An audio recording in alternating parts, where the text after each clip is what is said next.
Well, you got me started. So we start off on the island of Madanui, which is populated by Matoran, villagers, and Turaga, elders. There are 6 basic elements: air, ice, water, fire, earth, and stone. And no, stone and earth are not the same thing. Anyway, 6 Toa wash up on shore. No one knows why they're there, not even them, but they're just in the nick of time because all of the Rahi, the indigenous wildlife, is attacking the Matoran. These are the 6 Toa. Now, aside from their elemental powers, they each have different mask powers: shielding, strength, speed, x-ray vision, levitation, and water breathing. And in order to become powerful enough to be the true defenders of the island, they need to find these masks of power that allow them to share their individual mask powers. So that's kind of their first mission, which they're doing at the same time as they're defending the island from all these kind of sort of mutant animals. As they gradually gain more understanding of the island, they realize all the creatures are being corrupted by an evil spirit called Makuta, the Lord of Shadows. This isn't even the end of the first year, and there's so much more. Oh my god. So I don't remember exactly what happens in the middle. There's a whole thing with giant dragonflies, and then there's also fucking Akmu trying to poison people. But anyway, they're tracking down Makuta, and beforehand they meet this, penultimate boss thing, which is basically these big crabs called Manus or something. Now, even with their masks of power, they're not quite powerful enough to stop these guys. Boom! Giga Chad Voltron Toa! Didn't see that coming, did ya? These are the Toa Kaida, Akamai and Wairuha, and they handily defeat the Manus. It's pretty badass. Yeah! So after that battle, they reform into their regular Toa shapes to go confront Makuta. And oh boy, you better believe it when I say shit gets existential. I'm gonna do that in another part because the Makuta speech is so awesome it just deserves its own part.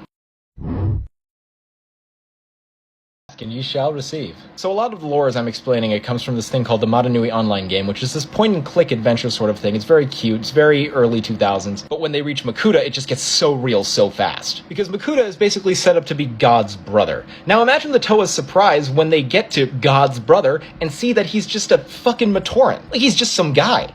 And he goes into this speech. I have it here, hang on. You cannot destroy me, no more than you can destroy the sea or the wind or the void. I created you, for I am nothing.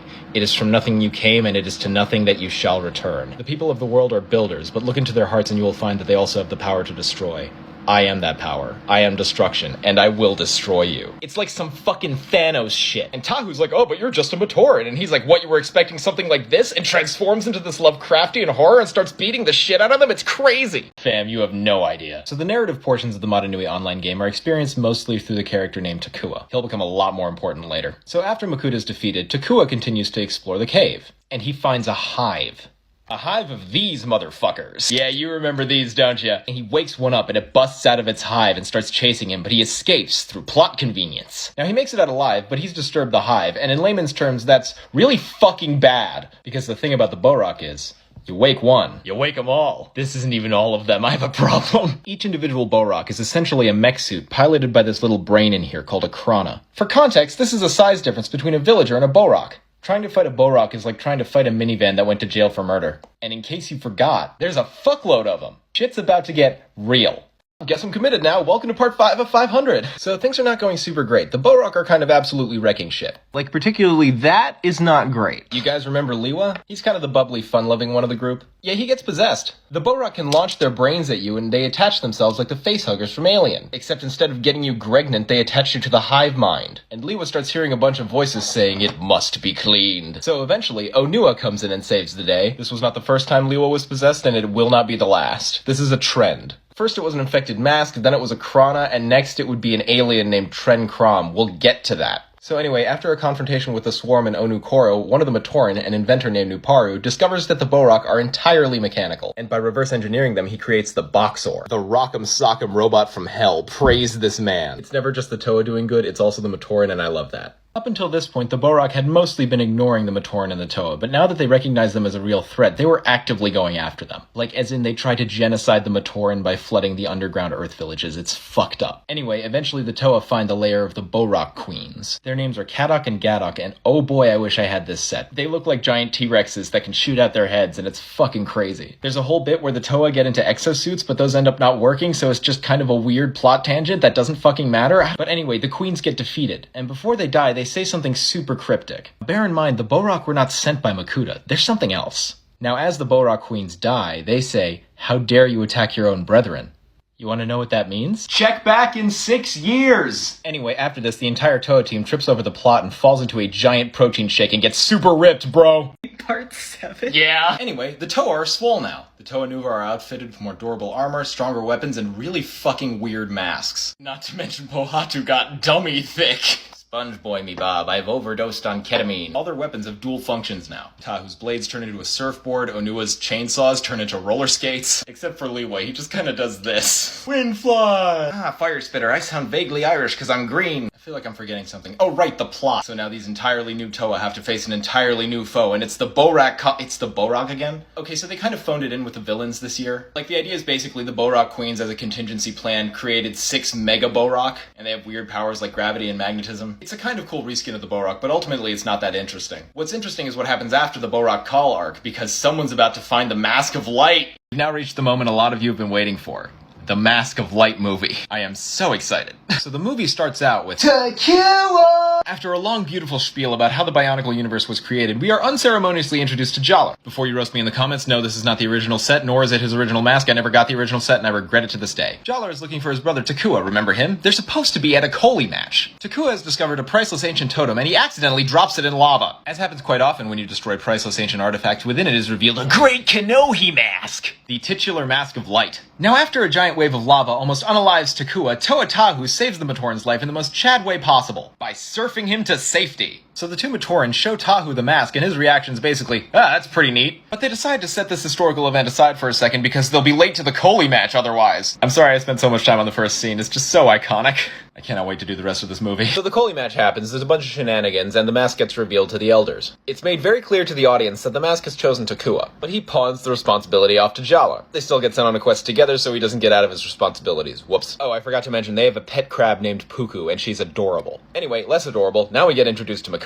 And he's like, oh, if they awaken the 7th Toa, they will also awaken Matanui. He doesn't sound like that, I just can't do the voice. Anyway, to combat this problem, he creates the Rakshi. They're billed as the sons of Makuta, but we find out later in the lore that that's not entirely true. It's also worth mentioning that they fly like this.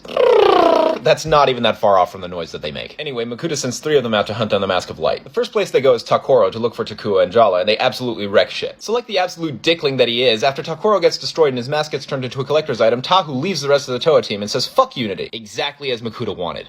I kind of set up the expectation that I was going to go over every single detail of the plot, but I'm not going to do that. Here are some highlights till we get to the meat and potatoes. They get lost in the jungle, Toa Liwa helps by delivering them to the ice realm, and they completely abandon their pet crab. Kopaka freezes all 3 Rakshi in ice because he's the only Toa that anybody needs. They go into a tunnel system, get separated, and Takua gets visited by Makuta, who basically says, if you try to awaken the 7th Toa, you will fail and also die. Instead of telling Jala this like a rational person, he just abandons him, like an asshole. Because it worked so well last time, Makuta creates 3 more Rakshi. These guys are a lot more powerful than the last ones, which we find out when they attack Onu Koro. The new Rakshi completely dom Onu and Pohatu, turn Tahu evil briefly, but still don't manage to catch Takua. But Takua gets to witness all of this and has a bit of a change of heart and decides to find Jala again. He's like, I was a prick, I'm sorry, and Jala's like, Takua! And so they reach the end of their, wait a second, I forgot to mention Pohatu isn't dummy thick in this movie. Cowardice! Alright, here we go. Jala and Takua arrive at a sacred temple in the middle of the island and are like, wait, we went all this way for this? We could have just gone straight here. But there's no time to ponder the plot because the Rakshi show up. All 6 of them. Yeah, the other ones got out of the ice. Thankfully, the Toa arrived just in time. Gali and Liwa have healed Tahu with the help of Kopaka, and Onu and Pohatu have escaped the caves with the help of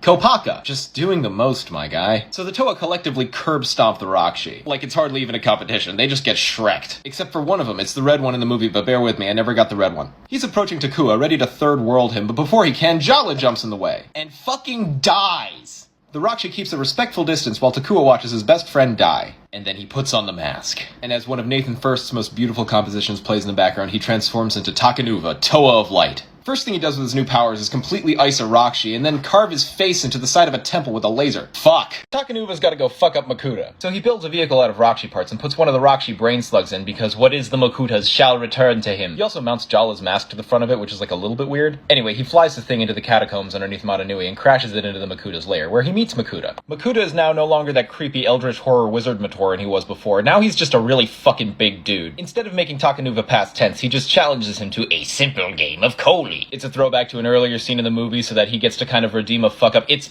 dumb. It's just kind of dumb. Takanuva wins the Koli thing by doing a sick backflip, and then they engage in a wrestling match where Takanuva rips the Mask of Shadows off of Makuta's face. They then stumble and fall headfirst into the protodermis that the Toanuva fell into initially. What happens next is difficult to explain. It makes sense lore-wise, but the movie does a really bad job of explaining it, so I think I'm going to do it in a separate video. Bear with me. Takanuva and Makuta emerged from the protodermis as a single fused being, semi-canonically known as Takutanuva. Of the two entities, Takanuva seems mostly in control for no real canonically explained reason. Anyway, Takutanuva uses its newfound strength to open the gate. Which gate, you ask? This is what the film does a really bad job of explaining. Throughout the film, it's basically billed as the gate through which you can reawaken the Great Spirit.